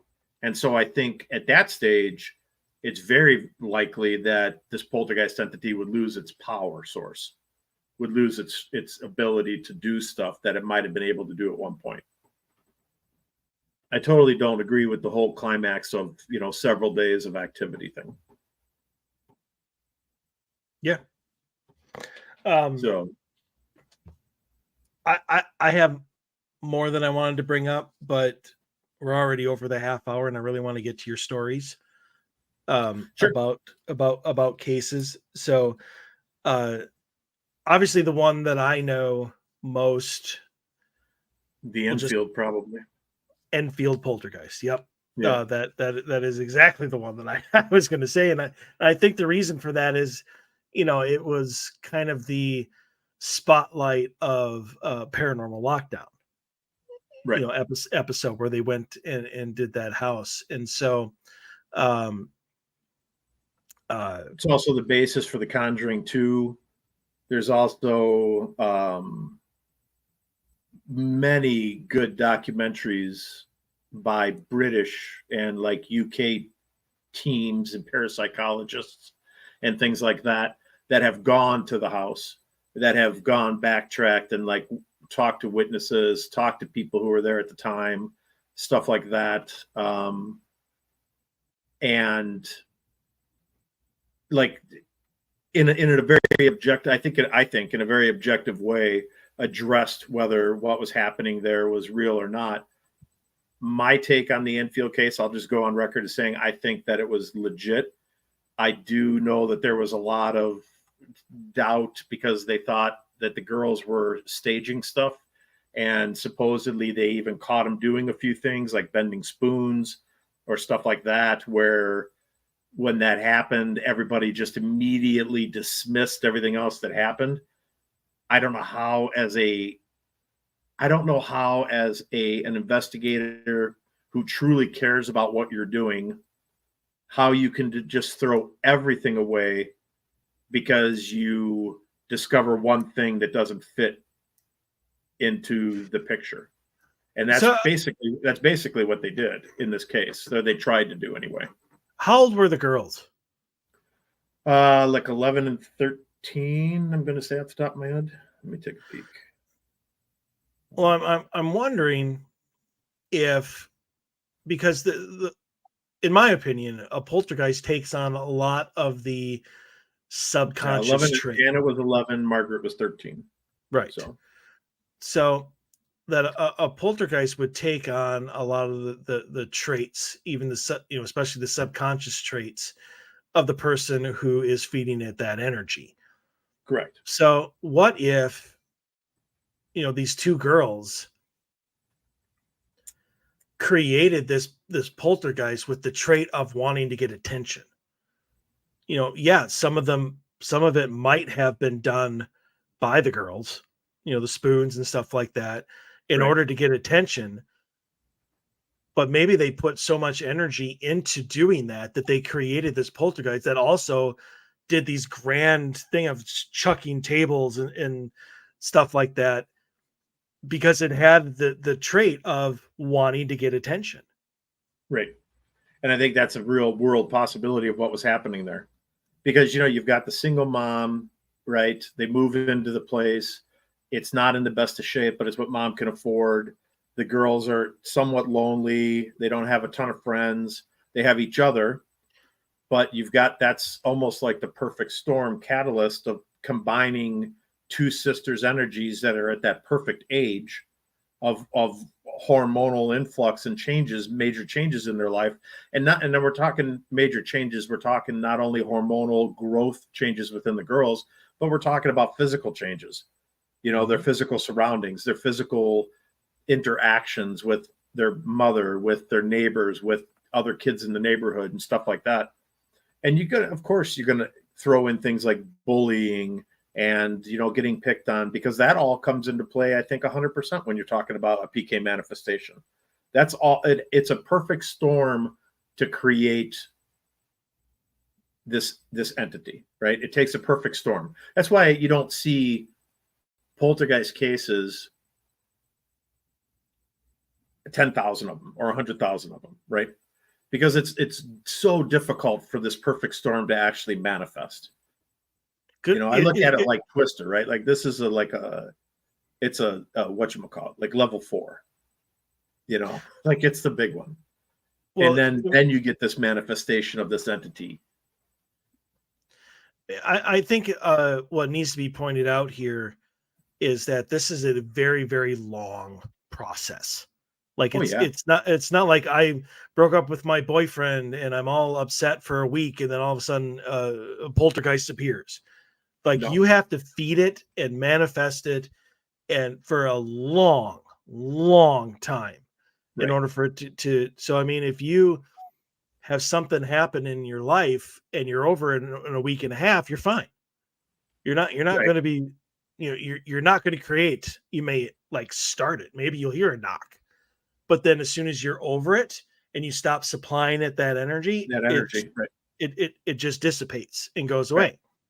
And that's what I was going to say. Like let's say that you get your heart ripped out and broken as a young teenage girl, right? Like the guy, you think this is your husband, you're 14, 15 years old, you meet the perfect man, right? He's like the man, and then he breaks your heart by dumping you for your best friend a week before prom, right?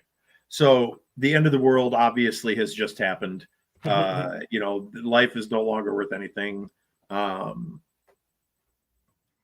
And then 3 months later, obviously, you meet another your second Mr. Right. But during that 3 months, right, where you're in all this pain and suffering and turmoil, I think that there's a distinct possibility, using your definition of that being a nurturing period for the potential creation of where you might get to the low level activity stuff. You might get a knock on the wall. You might get a rap on the window pane. You might be in the bathroom taking a shower and get a knock on the bathroom door, something to that effect. But I agree with you wholeheartedly that once Mr. Right number 2 shows up and all the pain and agony that you were feeling is gone, the fuel line is cut, and that potential poltergeist ceases to exist. It just goes back. Now, where it goes, it's a good question. Does it just return as pure energy back to the ether? I don't know. Cosmic dust waiting to get swirled again. I mean, I would, that was in my mind's eye, I guess that's what I would see, right? I would see like the ether providing this pure energy and then this individual kind of spinning it without realizing that they're spinning it, and spinning it into like a creation of something, and then obviously then that energy dissipates and leaves, and so that energy just kind of gets reabsorbed back by the ether. I think that, like, I just had what I think the perfect metaphor for a poltergeist, and that is a tornado. You have to have all the right conditions in order to create it, and then once it's on the ground, it's either going to last for 30 seconds or it's going to last for an hour and a half. Right. And it can be an EF1, EF2, and EF5 is holy hell, you're having tables thrown at you. Right. It could be Joplin, Missouri, where you've got the kitchen table flying into the living room. Right. Yeah. And people being bitten, and their middle of their back. I mean, shit, like stuff that would freak the hell out of anybody. Right. And all tornadoes deal with a sense of fuel. And as long as they're fueled, they remain on the ground and they get stronger and stronger and stronger. Right. And if you cut it off after 30 seconds, it just goes back up into the clouds. Right. And, and energy dissipates, and it never existed except for all the chaos that's still on the ground. Which is also the perfect metaphor for a poltergeist. Right. So, I mean, I think that is probably the best way of phrasing it, in my opinion, as my opinion of what it is. But I mean, I'm sure you have examples of what is considered a poltergeist haunting that matches your definition. We've talked a lot about my definition, sure, but why don't you give a few examples of yours, and I'll see if I can talk about a couple of. I'll see if I can poke some holes in them. Okay. So let's talk about the Thornton Heath case. So Thornton Heath case, real life poltergeist story, little less known than the Enfield case. And I think the only reason that a lot of people know about the Enfield case is because of if you're a Conjuring series of Conjuring movies fan, The Conjuring 2 used the Enfield case. And I think in a good way. Actually, I thought it brought the Enfield case to life, even though I don't think the Enfield case was demonic. But I think there was more than just poltergeist activity happening at that house. So anyway, the Thornton Heath case happened in the late 70s. This poltergeist that existed there tormented the family for nearly 4 years. It started out with simple things, like we've kind of set up a little bit of definition here. Clock radio in the kid's bedroom would turn on and off in the middle of the night. At Christmas time, and this kind of goes into what you were talking with picking a single object. At Christmas time, the tree would shake and Christmas ornaments would fall. And then it got to the point where a particular Christmas ornament would start getting thrown, not just fall to the ground. It would start getting thrown more and more violent with force at individuals in the house. The interesting thing was that when the ornament was flying, it didn't have only one particular individual that it went after. And if you take a look at your definition of poltergeist, part of that is that it focuses on one individual. Even though others are affected because they're around that individual, it focuses on one individual, and that individual usually is either the catalyst that created it or the recipient, I think, the recipient of this person's anguish and anger. Agreed. If that makes sense. So almost like in a revenge type of thing, right? So like you're really pissed off at your sister and you get mad and you just can't let it go, and then it just festers and festers and festers, and you just are not capable of letting it go. And now all of a sudden she's going to be the target of your PK manifestation. So if somebody's going to get hit with objects, it's going to be her. If somebody's going to get bit or attacked or choked or shoved down the stairs or whatever, it's going to be her. Well, anyway, so In this particular case, it did kind of focus on one of the sons that was in the house, and he would wake up in the middle of the night to find an old man. Well, he would hear footsteps, walking down the hallway to his bedroom night after night after night. And then as that materialized and it kept progressing and progressing and progressing, it turned into an old man showing up in his room. They named this guy Chatterton. I don't know why they named him Chatterton. I don't know if that was a previous homeowner, but from what the professionals that investigated this case, including some parapsychologists, thought was that it was a previous homeowner that had lived in the house that viewed these family members as trespassers and wanted them to get out of the house. And it lasted 4 years. Now, here's the interesting part. People will say, well, wasn't David not just a ghost, right? Isn't this manifestation of this guy? He wants you out of the house. Isn't that just a ghost, right? He's just an angry old homeowner and doesn't like the way that you're treating the home that he lived in, or maybe he built or whatever. And so he's just trying to force you out. I think that the correlation here between a poltergeist and this not just being a haunting, and I think that there's a very fine line between a haunting and poltergeist activity. But in this case, it was it ramped up. So it was multiple stages. And in order for this thing to ramp up to the point where this guy Chatterton manifested into the son's room, I think that it had to have a fuel source. And I think that in this case, the catalyst of who was having this huge outpouring of uncontrolled emotions was allowing these things, like subtle things like the alarm clock turning on and off, then the Christmas tree shaking, then a particular ornament starting to get kind of moved, and then that particular ornament becoming the main object that was hitting people, and then one individual becoming the person who's getting hit all the time, and then this entity showing up in this child's bedroom. The reason that I put this in the poltergeist case and not just as a haunting case is because it lasted 4 years, and as quickly as it started, it stopped. And there was no attempt to pacify this person that they named Chatterton. So during that time, there wasn't like, well, we got to make peace with this Chatterton guy, or you should just leave, or you should do this. As quickly as the manifestation and the energy started, it stopped.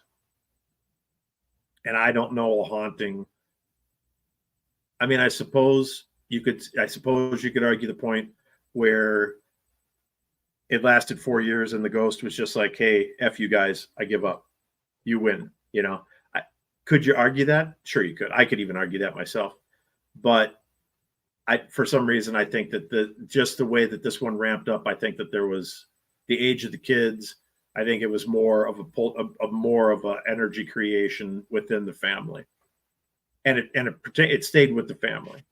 It didn't go outside of the house. So like there was no, like when they were at the neighbor's house, or they were at grandma and grandpa's house, or they were at school or whatever, there wasn't any activity at those other locations. It was just at the house. So there's two things that make me think that it's more of a haunting than it is a poltergeist. One, poltergeists really don't have manifestations, like physical manifestations, especially not one where, like, if they did, it'd be more like a black mass as opposed to like an actual old guy that would be able to, that would walk down the hallway and into your room or whatever. And it could be, and you'd have to do research on exactly who it was. I mean, was it a whole old homeowner, and what was the kind of person that they were? I Right. mean,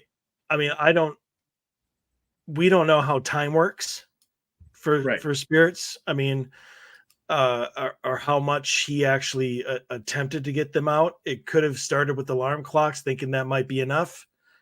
And then slowly progressed, like, oh, I'm sure if I chucked ornaments at these people, that would get them the hell out of my house. And then that didn't work. So, tried something more extreme. And it also, and we don't know if this is the case or not. I mean, but well, I mean, I guess we kind of do, but we more tailored towards demonic hauntings, and that is the more it ramps up, the more fearful you are, the more energy it absorbs, and Right. that in turn allows it to do more and more. So I mean, did this spirit or whatever? I don't think it's demonic. No, no, I don't No, think I in mean, this case, I don't think it was demonic. right, and so is it a reinforcement loop where the more it did, the more it scared him, the more energy it got, the more it could do, and so on and so forth. But yeah, I would have loved that case. Oh, Well, I would have loved that case. it would have been, yeah. I mean, I would have been like, all right, well, I'm bringing my sleeping bag and a pillow and all my equipment, and I'm going to come sleep in the guest bedroom for a month. A month. Yeah. A month. I don't think you would have needed a month. No, I would have had activity within the first couple days, knowing me. But Oh, this thing absolutely. lasted for 4 years. Right. So these No, people were dealing with the shit for 4 years, which is, could you imagine you're going in for 4 years, man? You'd be like, all right, are we putting up the tree this year? Yeah. All right. Well, let's not put up that one ornament. Let's just leave that one ornament in the box so we don't have to worry about getting hit in the head with that ornament this year. And I wonder if they did something like that. I mean, that's the little tiny details, right? That could really make this case something special. Like, did they not put that ornament up and then it chose another ornament? And if it was really a poltergeist, if you didn't put that ornament up, then it wouldn't throw any ornaments. I If think it's it just would haunting, it's going to throw any ornament to me. Like, it's just going to grab an ornament and throw it at you because it's mad at you and it wants you out of the house. It's who gives a shit what ornament it is? That would be a haunting to me. The fact that it focused on one particular ornament, to me, puts it in something other than just a pure haunting type of mentality, I guess. That's one of the little things that kind of steers me towards poltergeist type of case versus just a regular haunting type of case.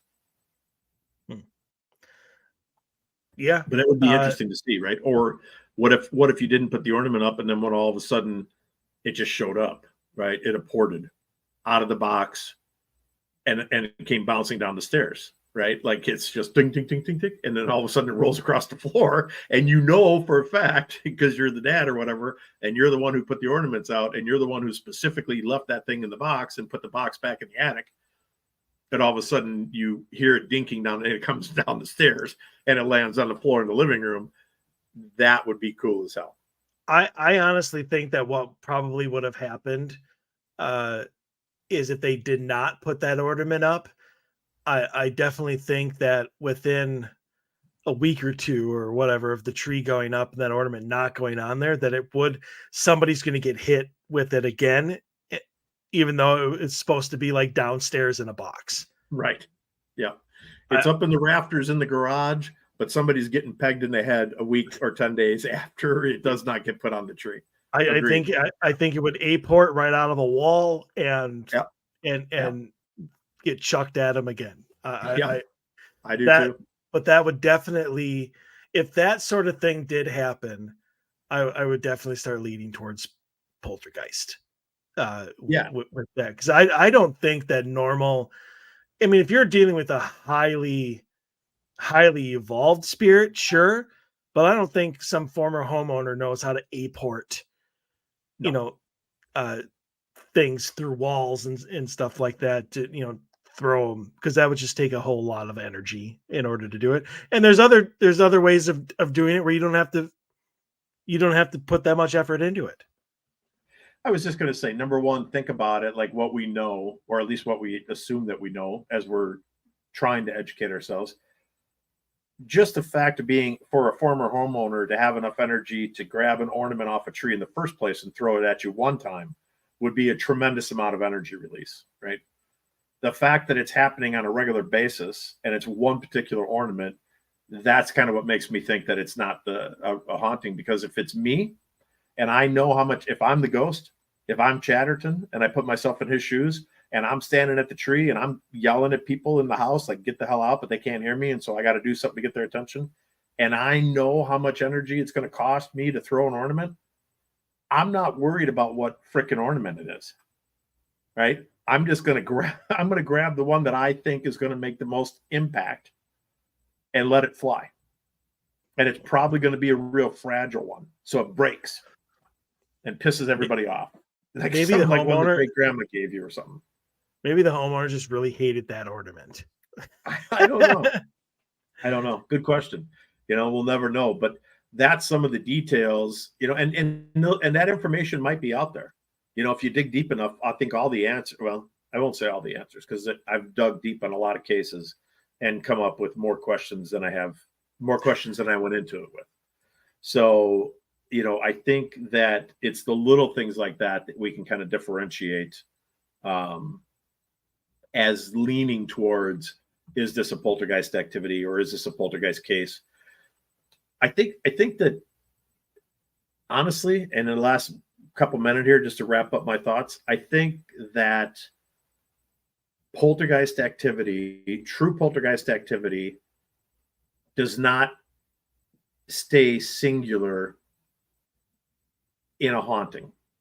So to clarify what that means is, I think that if you are reaching into the ether and pulling out energy, and you're taking that energy and swirling it around and creating this manifestation, that as you're doing that, you are attracting all kinds of other things that are seeing this huge amount of energy being sucked into a very pinpoint location and being manifested and being created into something that is going to be able to enable itself to be able to do things like a living entity could. And that amount of energy being thrown out there is I don't say 100%, that, but I almost say 100% on this one, that something is going to be attracted by that. Something. I'm not saying anything evil. It doesn't have to be evil. But something is going to be attracted by that. So I think that what you get is this hybrid. I don't think that there really probably ever is a true poltergeist case, because I think at times other things show up to the party. Do I think that there's cases where poltergeist activity happens? Absolutely. Yes. Do I think that everything that happens in a poltergeist case is poltergeist activity? No, I don't. I think that the door is open, and once the door is open, things are welcome to come and go. And I think sometimes things come and go. And maybe they want to make their presence known while they're there for the short amount of time that they're there. And so you get this mashup, so to speak, of these things happening, and then you try to put a label on it. So that could very well be true. So for anybody out there who is listening, if they want to send us what they believe a poltergeist is, or if they really want to stir the pot, I guess, so to speak, you can let Dave and I know which one of us you think is right. be a nice poll, so to speak. Yeah, there you go. Yeah, so that does it for this week. Good conversation. Think we got a lot about poltergeists out there. For anybody who has their own paranormal story or a question they want to send to Dave and I to be read in the mailbag, you can go ahead and send those emails to odysseyfilesradio@gmail.com, or just direct message us on any of our social media pages, and we'll take it from there, and we'll get you what we believe is the answer. You can choose which one of us you want to believe. But yeah, so we'll be back next week with another new episode. Until then, stay healthy, stay safe. We want to see you back here next week. Everyone have a good